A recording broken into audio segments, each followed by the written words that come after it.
Halo semuanya, kenalin nama aku Bagus Weli Gustaf dari SMA Negeri Sumatera Selatan. Jadi di dalam video ini aku bakalan bahas mengenai buku ini guys. Positive thinking itu dipraktekkan. Jadi buku positive thinking itu dipraktekin, ini hadir sebagai panduan praktis untuk membangun cara berpikir positif seseorang dalam kehidupan sehari-hari. Buku ini ditulis oleh tim Westwick dan diedit oleh Adinto F. Susanto. Serta buku ini diterbitkan pada tahun 2013 yang berjumlah 144 halaman. Buku ini lebih menekankan pada praktik langsung yang ditunjukkan agar pembaca tidak memahami secara konsep saja, tetapi melainkan benar-benar menerapkannya dalam kehidupan nyata. Langsung saja, jadi kelebihan yang saya temukan pada buku ini sendiri adalah cara penyampaian materi yang singkat, padat, dan jelas dan mudah dimengerti bagi pembaca, serta penjelasannya begitu singkat tetapi mudah dipahami bagi pembaca sehingga pembaca bisa dengan mudah menangkap pesan yang disampaikan oleh penulis. Dan juga buku ini juga menggunakan banyak warna dalam setiap lembarnya dan gambar yang menarik yang membuatnya lebih hidup dan bisa meningkatkan semangat pembaca, apalagi untuk pembaca yang mungkin kurang suka dengan buku self-help yang biasanya berupa tulisan hitam yang cenderung lebih monoton. Selain teori, buku ini juga memberikan banyak contoh latihan sederhana yang bisa langsung dipraktikkan.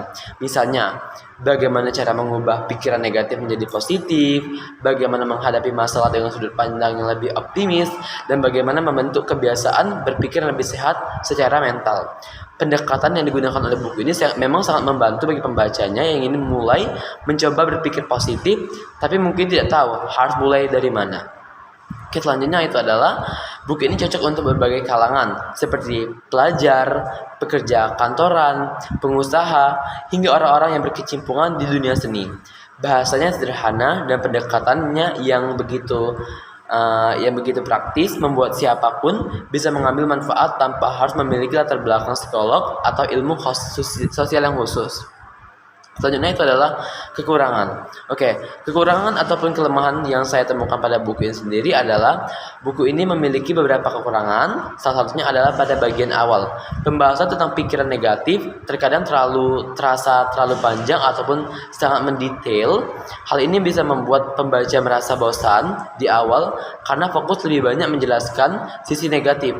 Padahal tujuan utama pada buku ini sendiri adalah untuk mengajak pembaca berpikir secara positif.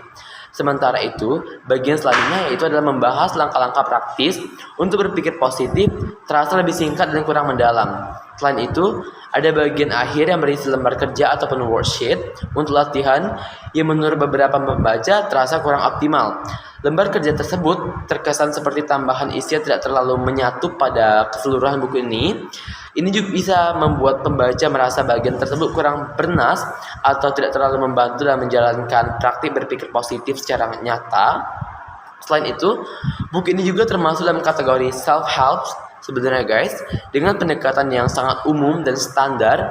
Jadi bagi pembaca yang menginginkan materi yang teoritis, yang lebih akademis, atau pembahasan psikologi yang mendalam, buku ini kurang memuaskan karena memang ditunjukkan untuk pemula dan pembaca umum dengan tujuan utama memotivasi dan aksi yang praktis.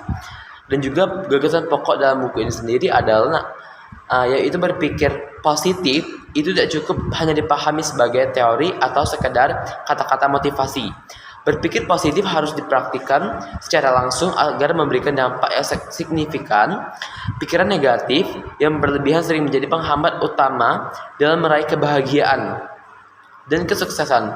Oleh karena itu, buku ini mengajak pembaca untuk selalu ataupun untuk sadar berhenti mengeluh, menghilangkan negatif mindset, dan menggantinya dengan cara berpikir yang lebih konstruksi, realistis, dan juga optimis.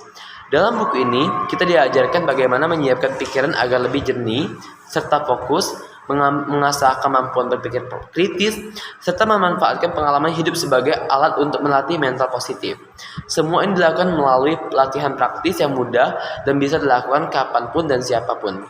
Jadi kesimpulan yang dapat saya sampaikan pada buku ini sendiri adalah positive thinking itu dipraktekin adalah buku yang sangat baik bagi mereka yang ingin mengubah pola pikir dari negatif menjadi positif atau menjadi lebih baik dengan cara yang simple, praktis, serta menyenangkan.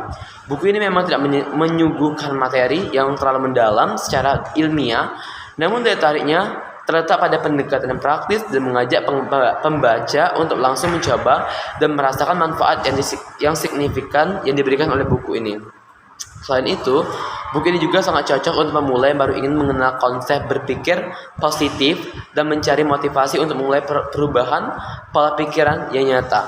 Oke, mungkin itu saja yang dapat saya sampaikan. See you next time. Dah.